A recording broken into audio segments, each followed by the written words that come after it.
tersebut. Dengan tidak adanya orientasi peta sehingga kita tidak mengetahui peta tersebut menghadap ke arah kemana. Selanjutnya komponen skala peta. Dari ketiga gambar tersebut tidak terdapat skala peta, sehingga kita tidak mengetahui perbandingan jarak antara dua titik sembarang atau luas wilayah di peta dan jarak sebenarnya dengan satuan ukur yang sama. Selanjutnya, komponen legenda. Tidak terdapat legenda peta sehingga pembaca tidak mengetahui simbol peta dengan keadaan sebenarnya. Selanjutnya komponen selanjutnya komponen koordinat, yaitu garis bujur dan lintang. Dari ketiga peta tersebut tidak terdapat koordinat peta, sehingga kita tidak mengetahui lokasi sebenarnya peta tersebut.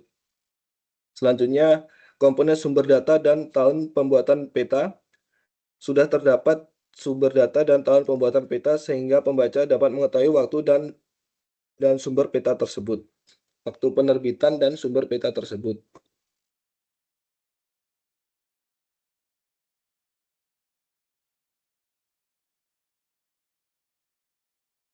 Kesimpulannya, berdasarkan deskriptif di atas, serta ditinjau dari teknik penyajian peta sesuai dengan teori dasar peta, keseluruhan sampel mempunyai kelebihan dan kekurangan yang sama. Kekurangan tersebut dapat mengakibatkan informasi yang ada di dalam peta menjadi kurang informatif sehingga sulit untuk pembaca mengetahui dengan jelas peta yang disajikan. Selanjutnya, analisa mengenai faktor internal. Analisa faktor internal yaitu menganalisa perencanaan tapak yang diajukan dari segi kesesuaian lahan serta rencana penggunaan lahan yang ada dalam perencanaan tapak, termasuk ketersediaan fasos, kesesuaian fasos, dan juga kondisi tanah yaitu kelerengan dan jenis tanah. Faktor internal pertama yaitu ketersediaan fasos. Dari ketiga gambar tersebut sudah terdapat fasos berupa jalan, saluran, dan juga lapangan atau yang digunakan untuk kegiatan yang lain. Tetapi terdapat kekurangan yaitu fasos yang ada dalam perencanaan tapak tersebut berupa tempat penyediaan sampah belum ada, RTH di setiap unit rumah belum ada, pohon di setiap unit rumah belum ada, serta penyediaan lahan makam yang mana ditetapkan dalam Pemda sebesar 2% dan luas lahan di perumahan yang direncanakan dengan luas 5 meter persegi per unit rumah yang akan dibangun. Selanjutnya, data internal berupa lokasi fasos. Dari ketiga gambar tersebut, penempatan fasos terdapat pada perencanaan tapak juga tidak sesuai dengan peraturan yang mana sebisa mungkin berada di bagian tengah perumahan yang akan dibangun, dengan tujuan agar dapat dimanfaatkan oleh semua lokasi rumah. Selanjutnya, analisa mengenai kondisi tanah. Dari ketiga perencanaan tapak tersebut, terdapat jenis tanah organosol yang terbentuk dari rembutan atau bahan organik hutan yang mengalami pelapukan. Tanah organosol memiliki kandungan hara yang rendah dan kandungan asam yang tinggi. Karakter yang memiliki kegemburan sangat tinggi membuat tanah ini tergolong dalam jenis tanah yang tidak cocok untuk dijadikan landasan rumah. Karena meski tanah gambut ditimbun dengan material lain, tidak lantas membuat padat dan cocok untuk didirikan hunian. Jika Anda membangun di atas tanah dengan kegemburan berlebihan seperti tanah organosol, akan beresiko tinggi membuat tanah ambles karena tidak mampu menopang struktur bangunan. Selanjutnya adalah kelerengan. Dari faktor kelerengan berdasarkan data dari BPS Kabupaten Sambas tahun 2023, lokasi tersebut mempunyai kemiringan 0 sampai 7 meter. Menurut Permen PU nomor 20 tahun 2007, untuk kelerengan 0 sampai 8% mempunyai nilai maksimal yaitu 5, yang artinya wilayah tersebut akan stabil untuk pondasi bangunan apa saja sehingga masyarakat dapat mendirikan bangunan dengan pondasi yang baik dan kokoh. Kesimpulannya, berdasarkan deskripsi di atas, ditinjau dari analisa data internal sesuai dengan Peraturan Bupati Kabupaten Sambas nomor 52 tahun 2020 tentang penyediaan prasarana-sarana dan utilitas oleh pengembang perumahan di Kabupaten Sambas, rata-rata keseluruhan sampel memiliki kelebihan dan kekurangan yang sama. Namun pada gambar Perumahan Sankara Residen 2 masih terdapat kekurangan yang penting, yaitu berupa parkir yang seharusnya berada di tepi jalan poros perumahan. Selanjutnya merupakan analisa faktor eksternal perencanaan tapak. Analisa faktor eksternal perencanaan tapak adalah melakukan analisa perencanaan tapak dengan kondisi lingkungan dan kawasan sekitar tapak yang memberi pengaruh ke dalam perencanaan tapak, seperti pencapaian ke tapak, jalur transportasi umum, lokasi fasilitas umum, jaringan utilitas yaitu listrik dan air, dan lain-lain, hingga dokumen rencana kota RDTR yang terkait dengan area sekitar tapak. Data eksternal pertama yaitu jarak dari jalan raya. Dari ketiga perencanaan tapak, jarak lokasi dari tapak perumahan ke jalan raya tergolong sangatlah dekat, yaitu lokasi perencanaan tapak berada dengan jarak yang dekat dengan jalan raya, sehingga aksesibilitas menuju dan perencanaan tapak menuju dan dari perencanaan tapak bisa diakses dengan mudah. Selain aksesibilitas yang mudah dijangkau, hal tersebut juga mendapat nilai investasi yang mana dapat menaikkan nilai perumahan dalam jangka waktu mendatang. Data eksternal kedua yaitu jarak perencanaan tapak dari transportasi umum. Dari ketiga lokasi perencanaan tersebut, jarak perumahan dengan transportasi umum hanya berjarak kurang lebih 1 km dari terminal bus Kartiasa. Terminal bus Kartiasa tersebut beroperasi menghubungkan penumpang dari pusat ibu kota provinsi yaitu Kota Pontianak menuju batas negara yaitu Malaysia. Aksesibilitas merupakan suatu aspek yang sangat penting guna kemudahan mobilitas dari suatu masyarakat yang tinggal pada suatu wilayah untuk melakukan aktivitas. Faktor eksternal ketiga yaitu jarak dari sekolah. Subkriteria dekat dengan sarana pendidikan merupakan salah satu bagian dari kriteria fasilitas pelayanan umum di Kecamatan Sambas. Lokasi perumahan tersebut berada dekat dengan SDN 8 Kartiasa, SMP 4 Sambas, SMAN 1 Sambas, SMKN 2 Sambas, dan lain-lain yang dapat membantu untuk mengakses kebutuhan dan akan pendidikan dengan baik. Selanjutnya adalah subkriteria jarak dari rumah sakit. Subkriteria dekat dengan rumah sakit merupakan salah satu bagian kriteria fasilitas pelayanan umum di Kabupaten Sambas. Perumahan tersebut dapat dikatakan terletak di kawasan yang dekat dengan rumah sakit seperti RSUD Kabupaten Sambas yang berjarak kurang lebih 5 km dan dapat ditempuh dalam waktu 10 menit dari perumahan. Hal ini tentu akan memudahkan masyarakat memenuhi kebutuhan akan kesehatan. Faktor eksternal selanjutnya adalah utilitas. Utilitas perumahan merupakan bagian dari prasarana-sarana utilitas umum yang menjadi komponen penting dalam pengembangan perumahan dan kawasan permukiman. Bahwa dalam rangka memberikan jaminan ketersediaan terhadap prasarana-sarana dan utilitas oleh pengembang perumahan, perlu dilakukan pengelolaan terhadap prasarana, sarana, dan utilitas perumahan. Dalam perumahan tersebut sudah terdapat aliran listrik, air bersih, dan jaringan telepon yang baik dengan jarak dari kantor pusat pelayanan yang juga dekat. Selanjutnya adalah dokumen tata ruang ataupun zonasi rencana detail tata ruang. Dari ketiga perencanaan tersebut, perencanaan tapak berada di subzona perumahan kepadatan sedang, yaitu peruntukan ruang yang merupakan bagian yang kawasan budidaya difungsikan untuk tempat tinggal atau hunian dengan tingkat kepadatan hunian menengah dengan kepadatan bangunan 40 sampai 100 rumah per hektar.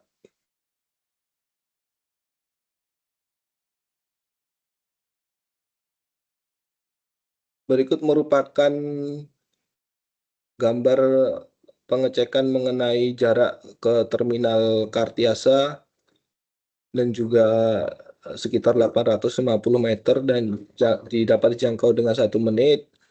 Ke rumah sakit Kabupaten Sambas dengan jarak 3,3 km dengan waktu tempuh 7 menit, dan juga merupakan berikut screenshotan pengecekan tata ruang yang sudah ada secara online dengan koordinat tersebut merupakan zona rumah dengan kepadatan sedang. Kesimpulan analisa faktor eksternal.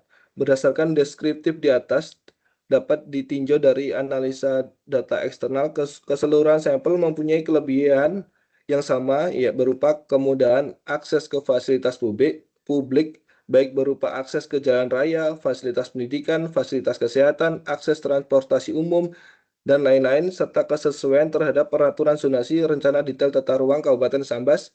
Hal tersebut membuat kemudahan konsumen dalam aksesibilitas serta sudah mentaati peraturan daerah yang ada. Sedangkan kesimpulan secara menyeluruhnya berdasarkan hasil analisis terhadap kajian mengenai permohonan perencanaan tapak di Kabupaten Sambas. Mohon maaf, saya ulangi. Kesimpulan umumnya berdasarkan hasil analisis kajian mengenai permohonan perencanaan tapak perumahan di Desa Kartiasa, Kecamatan Sambas, Kabupaten Sambas, dapat disimpulkan bahwa perencanaan tapak tersebut sudah baik dari segi pemilihan lokasi karena jarak dari jalan raya yang dekat, terdapat ketersediaan fasos, terdapat utilitas seperti listrik, air bersih, dan juga jaringan seluler dan lain-lain, akses ke sarana kesehatan yang dekat, akses ke sarana pendidikan yang dekat, dan kesesuaian terhadap peraturan zonasi daerah setempat dan juga dekat dengan sarana transportasi umum. Namun masih terdapat perencanaan tapak yang tidak menggambarkan saluran air serta menempatkan fasos yang tidak sesuai, pemilihan jenis tanah yang kurang cocok untuk pembangunan pondasi, serta penyajian peta dalam hal lampiran keperluan perizinan yang masih kurang informatif dan tidak sesuai dengan dasar-dasar penyajian peta yang baik.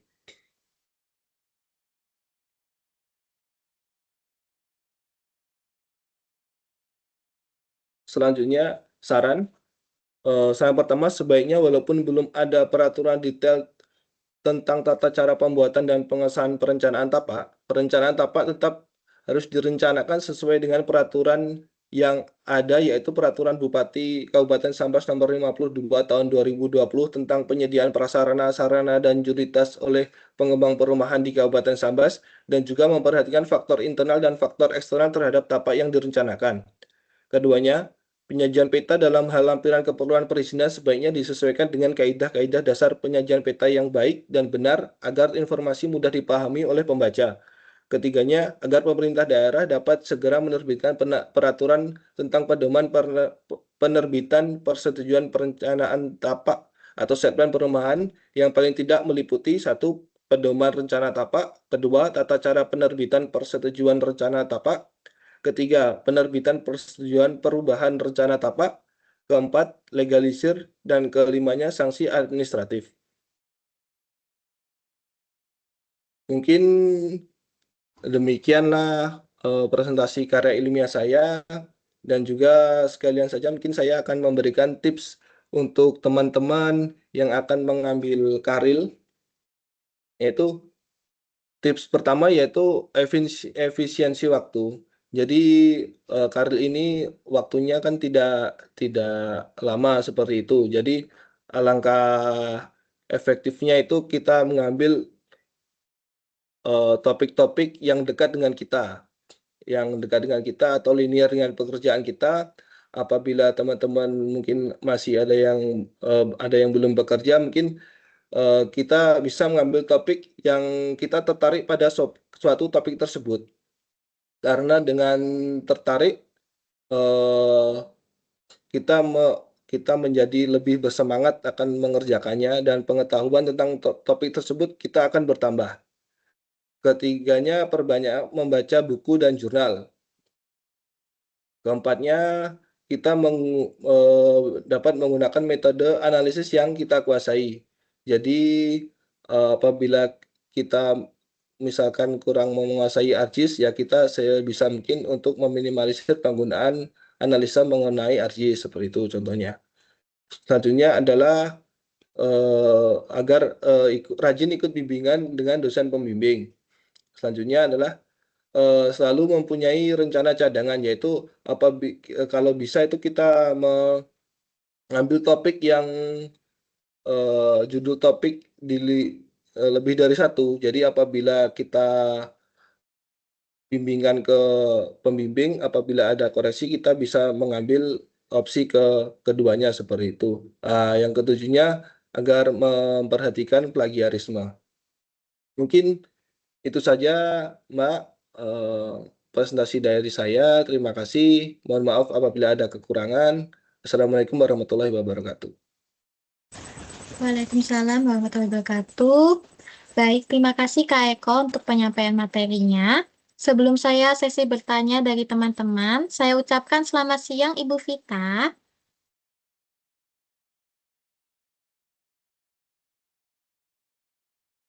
Assalamualaikum, selamat siang Ibu Vita.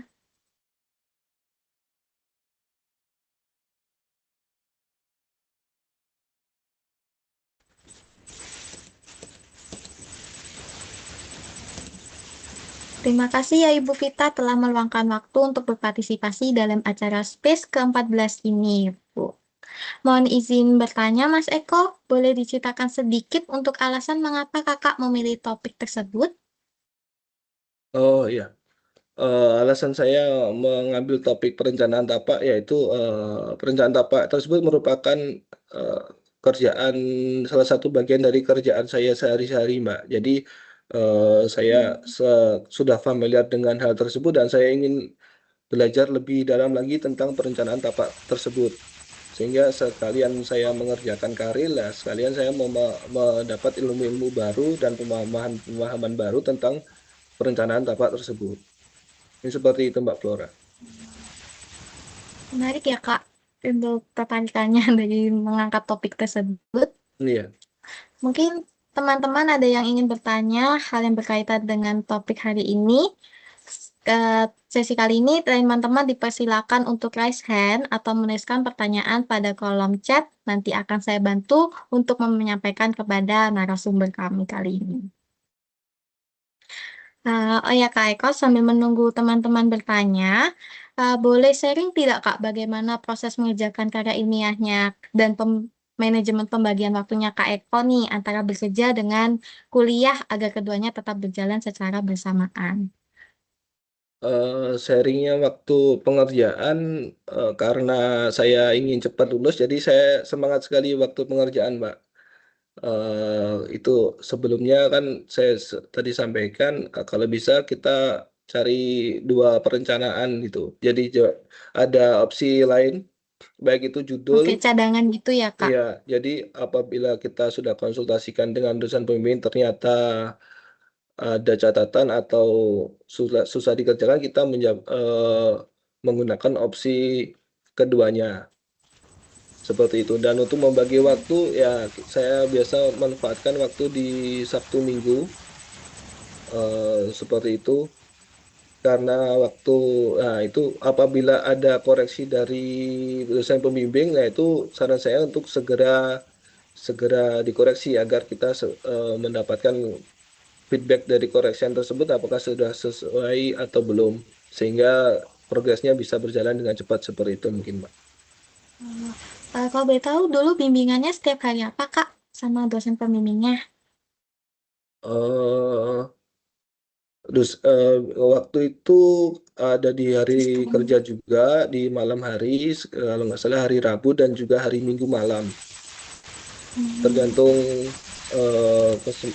teman-teman lagi sama kalau dari dosen pembimbing hari-hari tersebut. Dan seingat saya itu saya tidak pernah absen bimbingan, Mbak, waktu itu. Jadi setiap hari Rajin bimbingan saya terus. selalu ikut. Jadi setiap ada koreksi langsung saya kerjakan seperti itu. Baik Kak. Apakah ada kendala Kak yang dialami selama proses pengerjaannya? Nah, ini apa namanya, kendala yang saya alami pernah saya tuh waktu ngirim itu, Pak, surat izin mendapatkan data, permintaan data itu kan kalau saya lihat dari WA itu kan harus kirim secara email ke UT dengan ke dosen pembimbing. Hanya Iya saja Kak. saya tidak mendapatkan balasan dari email tersebut. Akhirnya karena sudah ditunggu sekitar 1 minggu tidak ada balasan, saya langsung mengambil inisiatif langsung minta data nggak jadi minta data ke dinas, tapi langsung ke pemohon perencanaan Terkait. tapak tersebut gitu. Jadi itulah Halo Kak fungsinya. Eko. Halo, iya, Pak.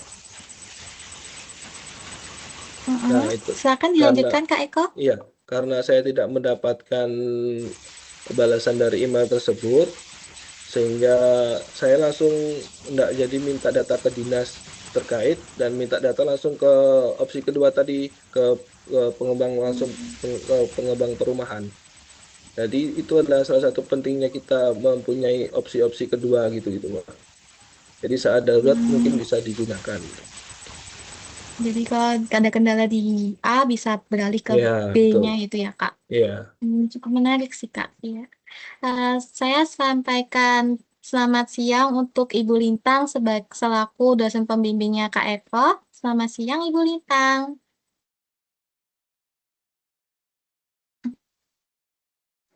Baik, selamat siang ya Mbak Flora dan Mas Eko serta teman-teman yang lain. Mungkin bisa dilanjutkan ya. Mohon maaf ini saya kurang kondusif karena lagi ada di luar ya.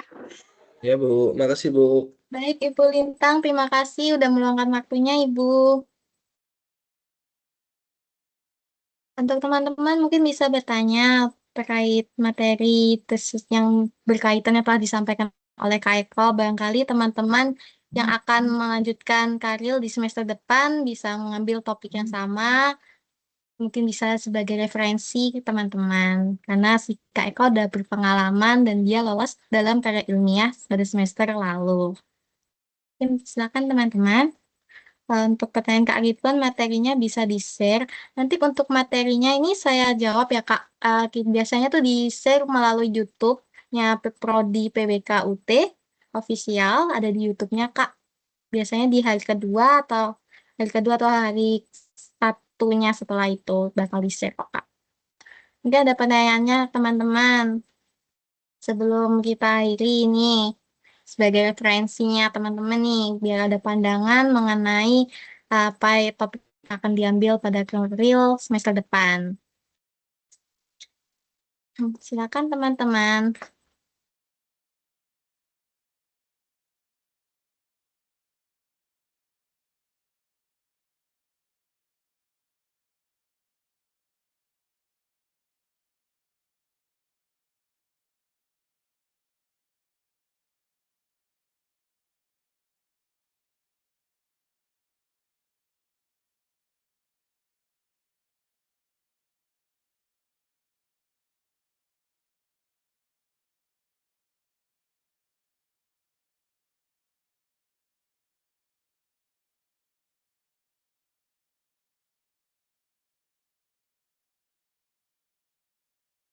Oh ya Mas Eko, apakah Mas Eko eh, pernah lobby instansinya nggak Kak untuk mengambil datanya? Maksudnya langsung ke instansinya seperti itu ya, Mbak ya? Kak, kalau enggak kan biasanya kan ada banding tuh antara kata-kata untuk meminta data kan nggak bisa langsung tuh Kak. Katanya biasanya kan kayak buat apa gini-gini gitu tuh gimana sih Kak tipsnya Oh, biar Kak ya Eko bisa kemarin dapat memang saya datanya? maunya secara resmi saja, maksudnya menunggu surat resmi dari UT. Jadi tanpa itu pun saya udah ada opsi keduanya, itu Mbak. Jadi kalau memang tidak bisa secara resmi surat itu tersebut ada, berarti saya langsung pakai opsi kedua saja, Mbak. Sebenarnya kalau rekanan di dinas tersebut memang sudah ada, cuma saya menghindari aja lah, karena ini kan kita tidak sebagai rekan, saya sebagai di sini sebagai apa namanya mahasiswa seperti itu. Oke, baik. Ini ada yang raise hand, silakan Kak Rohmat untuk menyampaikan pertanyaannya. Oke, selamat siang untuk Mas Eko dan Mbak Flora. Selamat siang Suara Kak. saya terdengar. Jadi Terdengar, Mas? perkenalkan saya Rohmat Fauzi dari UT Bengkulu. Jadi sebenarnya saya ini ya untuk persiapan karir saya ini saya sudah siapkan 3 opsi karir gitu ya. Nah, salah satu opsi saya itu terkait dengan perencanaan tapak di wilayah dekat rumah saya kebetulan. Nah, tapi saya masih belum terlalu memahami terkait karir ini aspek apa saja yang perlu diperhatikan dalam perencanaan tapak ini, Pak. Itu saja, terima kasih, Pak. Silakan Kak Eko dijawab untuk pertanyaannya. Ya, Solusi dari jadi yang dialami Kak Rohmat. ya. Kalau menurut saya begini Mas Rahmat, setiap perencanaan tapak di setiap daerah itu ada peraturannya tersendiri-sendiri dan biasanya berbeda-beda. Pemda satu dan Pemda lain itu bisa jadi peraturannya itu berbeda-beda. Nah, mungkin yang Mas Rahmat harus cek dulu mungkin peraturan di daerah setempat, mungkin di Bengkulu itu di tingkat Pemda atau Pemkotnya itu apakah sudah ada? Nah, ataukah belum ada? Untuk kalau saya pengamal yang perencanaan tapaknya saya ambil, pertama karena produknya yang dihasilkan itu menurut saya kurang informatif dari segi peta, dan di situ petanya yang akan saya ulik. Dan keduanya standarnya kalau menurut saya berdasarkan buku perencanaan tapak modul yang biasa kita pakai di UT itu paling nggak terdapat faktor internal dan faktor eksternal yang saya sampaikan tadi. Mungkin secara dasarnya itu sudah cukup seperti itu Mas Rahmat. Mungkin itu saja dulu Mas Rahmat. Mungkin ada yang dipertanyakan kembali, Kak Rohmat?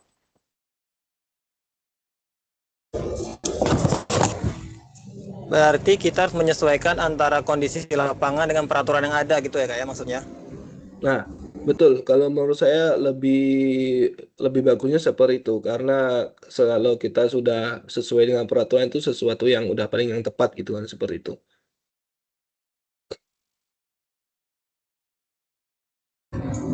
Oke, baiklah terima kasih infonya Mas Eko. Ya, makasih Sudah Pak. cukup jelas. Sebelumnya kalau boleh tahu Kak Rohmat semester berapa untuk tahun ini Kak Rohmat? Untuk saat ini masuk semester 7. Baik.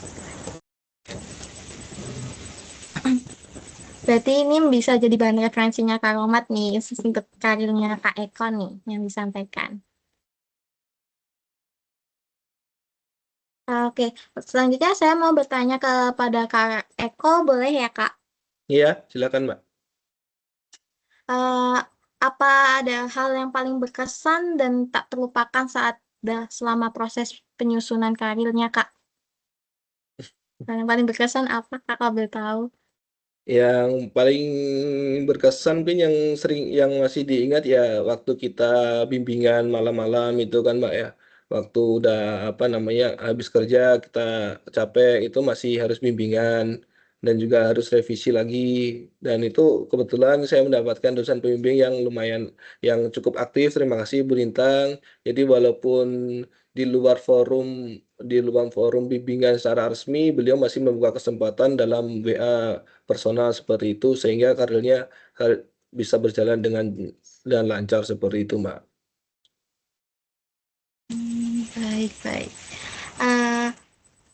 Terus yang dalam menulis artikel sendiri Kak, apakah ada yang sulit di dalam bagian-bagian karirnya Kak? Mungkin di bagian metode atau pendahuluan atau di bagian Nah, mananya Kak Eko yang iya, mengalami kesulitan? iya. Untuk penulisan karya sendiri mungkin ya saya baru pertama kali menulis karya, sama-sama baru belajar dari nol, dan yang banyak mendapatkan revisi atau catatan itu mengenai citasi teori. Jadi setiap pesan dari Ibu Lintang, setiap ada pengertian atau ada pengertian lah itu harus paling tidak ada 3 teori yang kita pakai dalam menulis karya tersebut. Bisa dari tokoh atau bisa dari buku, ada dari jurnal, sehingga waktu juga mencari sebenarnya yang bisa disiapkan apabila teman-teman mau mengambil karya itu kan tahap pertama atau tugas pertama itu mencari 10 jurnal atau buku yang berusianya belum ada 5 tahun dari tahun sekarang yang berkaitan dengan karir yang akan kita ambil. Nah, itu kalau saran dari saya, apabila kita kesusahan mencari dari topik utamanya, kita bisa mencari topik turunannya dari topik tersebut. Misalkan saya perencanaan tapak atau set plan. Nah, itu jurnal mengenai perencanaan tapak atau set plan itu sendiri sangat sedikit. Saya hanya dapat mendapat 3 atau 4 jurnal mengenai perencanaan tapak. Bahkan itu udah salah satunya dari jurnal luar negeri. Nah, tapi saya kemarin mengatasinya dengan begini. Perencanaan tapak tersebut kan berhubungan secara langsung dengan perumahan.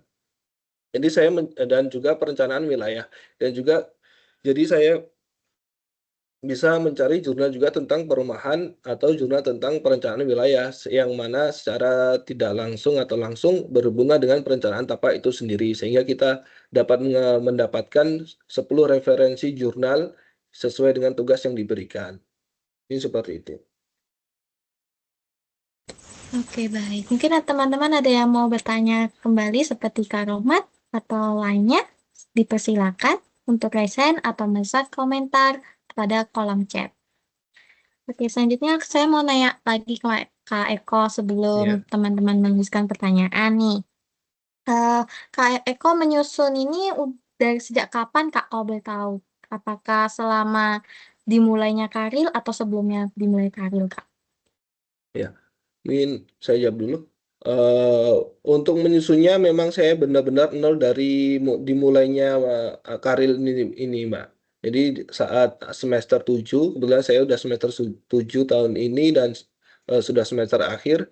Nah, itu memang saya startnya memang benar-benar bareng dari teman-teman yang lain sebarengan dengan semester yang tahun kemarin itu. Tetapi saya memang sudah mendapatkan beberapa topik yang akan saya ambil. Jadi tinggal menindaklanjutinya seperti itu. Begitu, Mbak. Oke, baik. Apakah ada rencana untuk dipublikasikan Kak untuk karya ilmiahnya? Iya, kemarin dari Ibu Lintang sudah mengirimkan link untuk publikasi. Mungkin dalam liburan weekend ini mungkin baru bisa fokus untuk mencoba publikasinya, submitnya seperti itu, Mbak. Oke, baik. Untuk Kak Angga Reza, dipersilakan untuk menyampaikan pertanyaannya. Oke, selamat siang Mas Eko. Yang Pak Angga. Saya kebetulan bekerja di konsultan pemetaan ya. Iya. Kemarin itu ada proyek-proyek terkait pengukuran sungai. Itu untuk pengembangan jeti di wilayah tambang Kalimantan Utara. Nah, itu apakah bisa saya pakai ya untuk karirnya itu? Soalnya di situ nanti judulnya pengembangan wilayah juga untuk pertambangan kayak gitu. Iya, mungkin boleh saya jawab langsung, Mbak. Boleh, Kak Untuk Eko, silakan. keperluan apa tadi ya Pak ya? JP atau apa? Saya belum familiar dengan istilah tersebut. Iya, jeti itu ibaratnya tempat sandarnya kapal tongkang. Di situ kan kita studi dulu, pengukuran dulu, kemudian ditentukan wilayah. Oh, ini loh jadinya di wilayah sini. Yang itu Oh, pengembangan wilayah kan, itu iya. bisa kita gunakan untuk itu atau gimana? Itu tadi kalau menurut saya setiap daerah mempunyai perda masing-masing termasuk di lokasi tersebut mungkin bisa dicek dulu rencana tata ruangnya itu seperti apa. Takutnya perizinannya nanti tidak sesuai dengan rencana tata ruang dan juga saya belum paham nih misalkan karir yang bagian mana yang akan Mas Angga pakai. Nanti mungkin bisa saya anukan lebih detail seperti itu Mas Angga. Mas Angga. Oh, saya nggak buka laptop ya. Oh Maksudnya, iya. itu kan sudah ada laporan pekerjaan saya kan. Nah, itu kan saya juga terjun langsung ke lapangan Iya. untuk mengukur sama membuat laporannya itu. Nah, itu apakah bisa saya buat karir seperti itu? Oh, karil. Oh, karilnya dipakai seperti itu. Silakan, Mas. Paling enggak dasar-dasar yang akan 3 analisa tadi yang dipakai itu menurut saya udah cukup dari faktor apa namanya peta dan faktor analisis internal dan eksternal kan seperti itu. Tinggal diganti subbabnya saja, temanya saja yang digantikan seperti itu ya. Oh, bisa berarti ya. Oke. Iya. Terima kasih Mas Eko. Siap. Selamat siang. Mungkin ada pertanyaan lagi. Terima kasih untuk Kak Angga Reza atas pertanyaannya. Mungkin teman-teman ada yang bertanya kembali. Baik, ada yang bertanya yaitu Goptua Mark Paul. Dipersilakan untuk bertanya. Halo? Halo. Ya, Halo Kak, terdengar ya, suaranya. kedengaran, Silakan. kedengaran nih. Selamat siang ya, Kak. Ini aku tadi nggak banyak ngikuti karena pertengahan baru ngikutin. Eh, sebaiknya kalau untuk karir itu memang harus sesuai dengan peraturan daerah gitu, atau kita bisa judulnya itu bisa dikasih dosen pembimbingnya atau bagaimana itu, Kak? Terima kasih.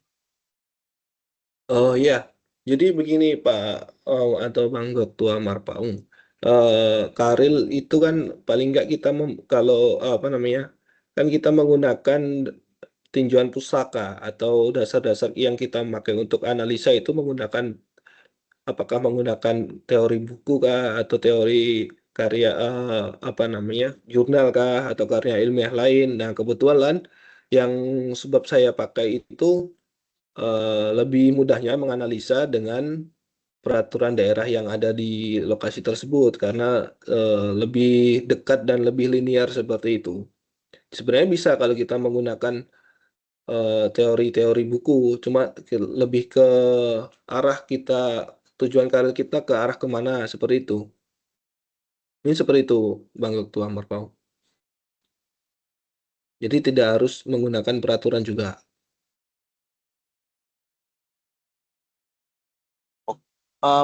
Kalau untuk menentukan judulnya itu kita bisa sendiri atau ada nanti dosen pembimbingnya, Bang? Nah, untuk penentuan judulnya, nah itu kita harus memberikan semacam usulan juga. Jadi kita udah ada pemikiran, nanti kita tinggal konsultasikan dengan dosen pembimbing. Nah, nanti apabila ada kekurangan, nanti akan dosen pembimbing yang memberikan saran seperti itu, Bang Ketua. Jadi paling nggak Oke, kasih. kita sudah tahu topiknya dulu lah. Oke, baik, Bang.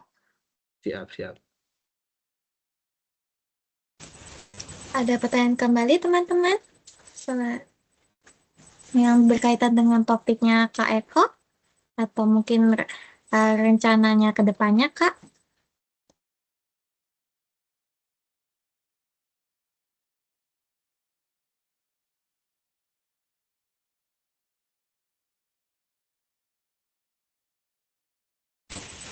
Sepertinya sudah tidak ada pertanyaan lagi ya teman-teman.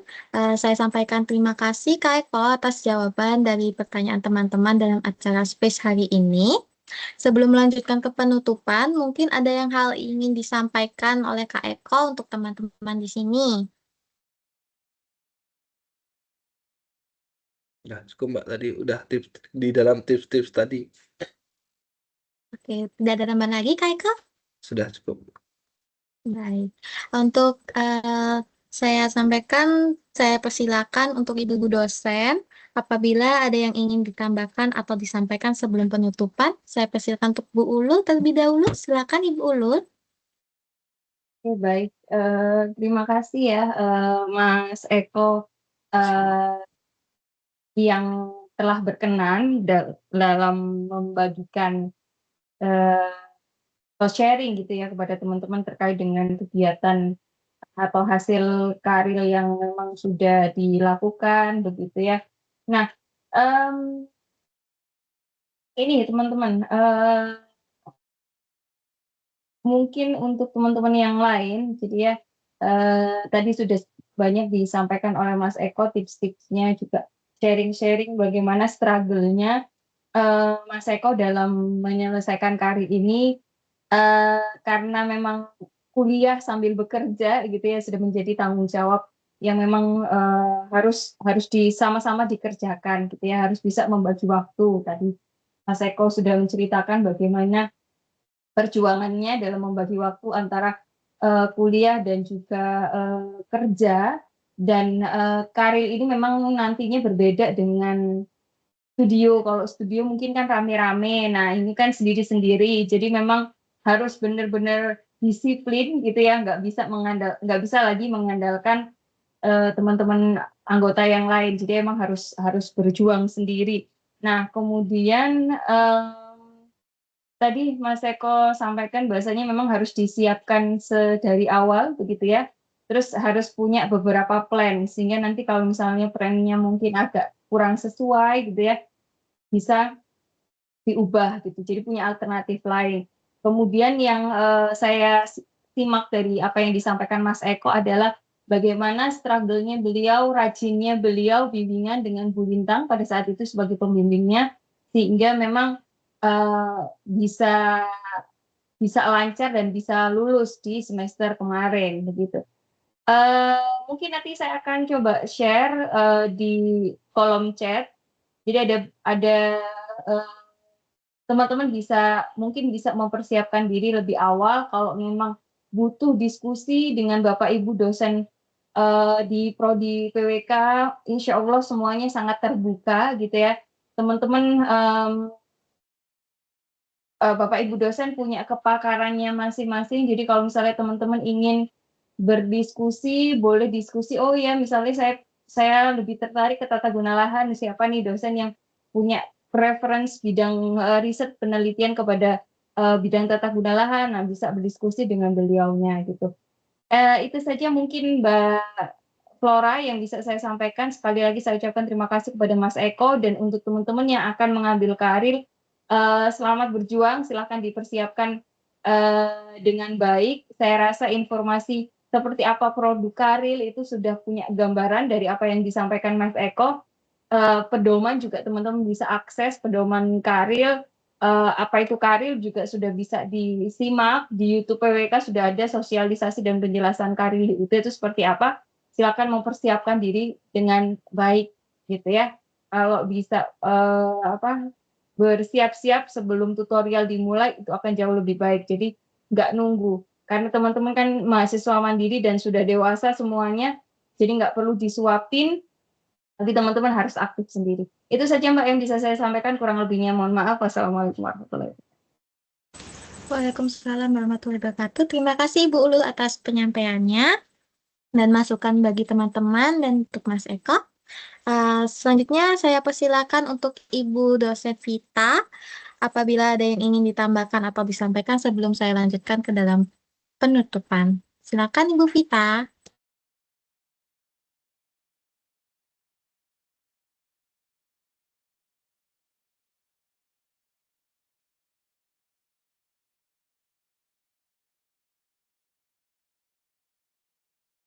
Mungkin Bu Vitanya menyimak saja Mbak, belum bisa menyampaikan sesuatu mungkin. Baik Ibu. Selanjutnya untuk Ibu Lintang, apakah ada masukan atau ya ada yang ingin ditambahkan dalam acara space hari ini? Silakan Ibu Lintang. Ya, terima kasih Mbak Flora, Mas Eko, dan teman-teman yang lainnya. Mungkin mohon maaf di sini saya sangat tidak kondusif ya, jadi cepat saja. Jadi memang kalau untuk karir kuncinya itu adalah harus rajin ya, rajin melakukan bimbingan, kemudian harus rajin juga mengakomodir apa yang sudah disampaikan Bapak Ibu dosen. Jadi memang sebenarnya kuncinya hanya di situ. Jadi kalau misalnya memang teman-teman ingin cepat lulus, cepat karirnya selesai, jadi ya itu kuncinya di bimbingan dan apa saja yang misalnya Ibu dosen sampaikan, Bapak Ibu dosen minta untuk diperbaiki itu segera diperbaiki, itu akan mempercepat dan mempermudah teman-teman untuk bisa selesai dalam karir ya. Mungkin itu yang bisa saya sampaikan. Selebihnya saya ucapkan terima kasih kepada Mas Eko dan teman-teman yang lainnya. Semangat dan semoga karirnya nanti bisa dapat berjalan lancar ya.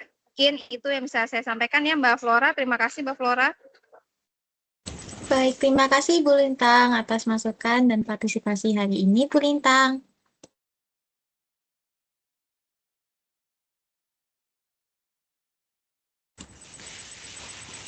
Sebelum kita lanjut ke dalam penutupan, akan saya perkenalkan terlebih dahulu mengenai komunitas yang terdapat di PWK UT.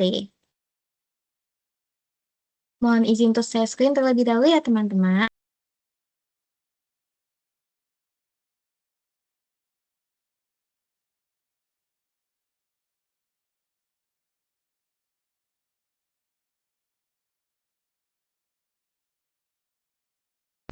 Apakah sudah terlihat teman-teman share screen saya?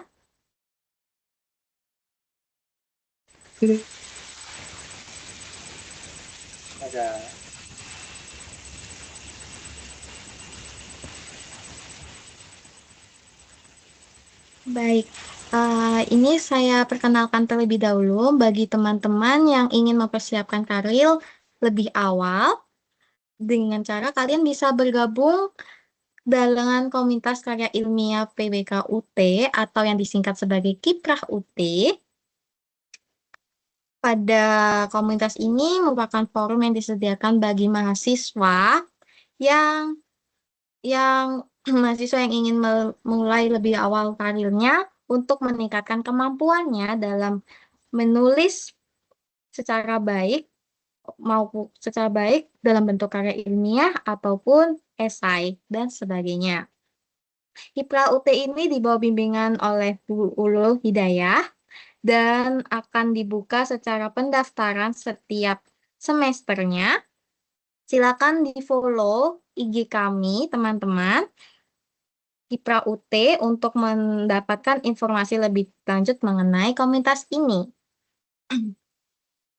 Bagi teman-teman, silakan di-follow ya untuk komunitasnya, agar teman-teman dapat gambaran lebih mengenai karya ilmiah berdasarkan pengalaman-pengalaman kakak-kakak tingkat yang sudah lolos dalam mata kuliah tersebut dalam bentuk acara space yang seperti yang diadakan saat ini. Saya izin untuk stop share screen.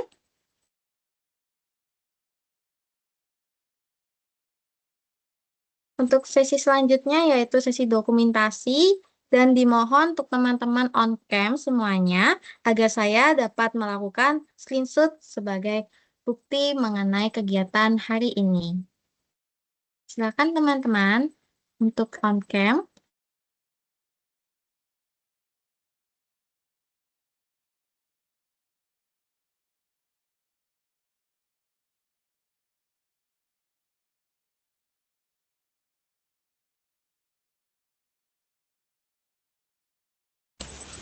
Sudah siap teman-teman? Saya akan melakukan share screen dalam hitungan 1, 2, dan 3.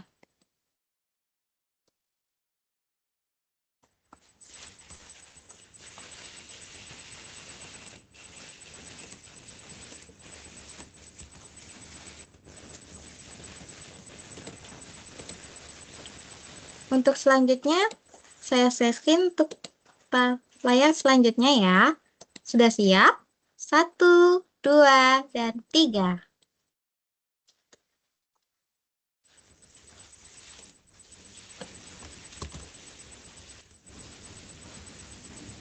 Baik, di ujung acara ini saya ucapkan terima kasih kepada teman-teman yang telah meluangkan waktu dan Bapak Ibu dosen yang telah meluangkan waktu juga dalam mengikuti acara space kali ini. Pada acara semoga materi yang disampaikan hari ini dapat bermanfaat bagi kita semua ya teman-teman. Saya Flora sebagai moderator menyampaikan mohon maaf apabila ada salah kata dan perbuatan selama acara berlangsung. Sampai jumpa di acara space selanjutnya. Wassalamualaikum warahmatullahi wabarakatuh. See you next time teman-teman. Waalaikumsalam. Mohon izin untuk live ya, Ibu dosen. Assalamualaikum.